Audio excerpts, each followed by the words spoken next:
Bacaan liturgi Jumat 2 Mei 2025, hari biasa Pekan Paskah kedua, perayaan wajib Santo Athanasius, Uskup dan Pujangga Gereja.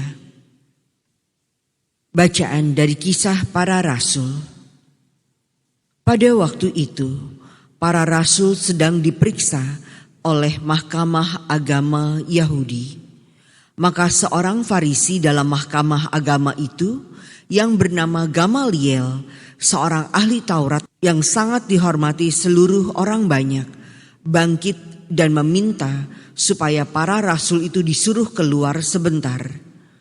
Sesudah itu ia berkata kepada sidang, "Hai orang-orang Israel, pertimbangkanlah baik-baik apa yang hendak kamu perbuat terhadap orang-orang ini. Sebab dahulu telah muncul si Teudas yang mengaku dirinya seorang istimewa, dan ia mempunyai kira-kira 400 orang pengikut. Tetapi ia dibunuh, dan cerai-berailah seluruh pengikutnya dan lenyap. Sesudah dia, pada waktu pendaftaran penduduk, muncullah si Yudas seorang Galilea. Ia menyeret banyak orang dalam pemberontakannya. Tetapi ia juga tewas dan cerai-berailah seluruh pengikutnya. Karena itu aku berkata kepadamu, janganlah bertindak terhadap orang-orang ini. Biarkanlah mereka. Sebab jika maksud dan perbuatan mereka berasal dari manusia, tentu akan lenyap. Tetapi kalau berasal dari Allah, kamu tidak akan dapat melenyapkan orang-orang ini. Mungkin ternyata juga nanti bahwa kamu melawan Allah." Nasihat itu diterima. Sesudah itu mereka dilepaskan. Rasul-rasul itu meninggalkan sidang Mahkamah Agama dengan gembira, karena mereka telah dianggap layak menderita penghinaan oleh karena nama Yesus. Dan setiap hari mereka melanjutkan pengajaran mereka di bait Allah dan di rumah-rumah umat, dan memberitakan Injil tentang Yesus yang adalah Mesias. Demikianlah sabda Tuhan. Syukur kepada Allah. Satu hal telah kuminta kepada Tuhan, diam di rumah Tuhan seumur hidupku. Satu hal telah kuminta kepada Tuhan, diam di rumah Tuhan seumur hidupku. Tuhan adalah terang dan keselamatanku. Kepada siapakah aku harus takut? Tuhan adalah benteng hidupku. Terhadap siapakah aku harus gentar? Satu hal telah kuminta kepada Tuhan, diam di rumah Tuhan seumur hidupku. Satu hal telah kuminta kepada Tuhan.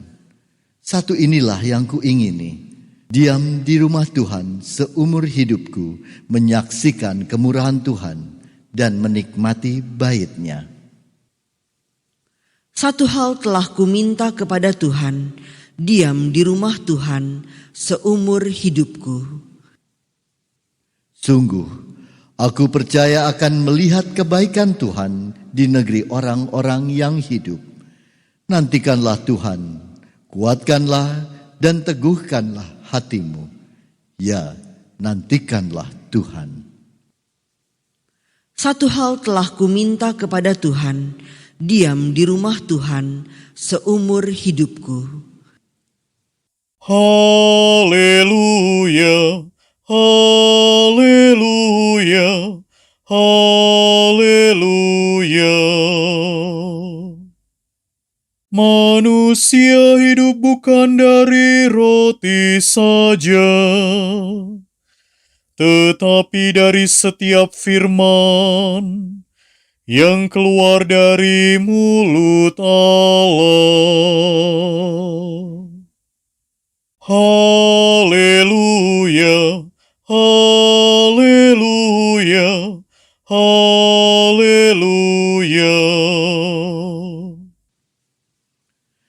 Inilah Injil suci menurut Yohanes. Dimuliakanlah Tuhan.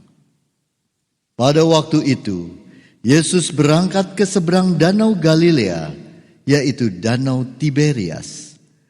Orang banyak berbondong-bondong mengikuti dia, karena mereka ingin melihat mukjizat-mukjizat penyembuhan yang diadakannya terhadap orang-orang sakit. Yesus naik ke gunung dan duduk di situ dengan murid-muridnya. Ketika itu, Paskah, hari raya orang Yahudi, sudah dekat.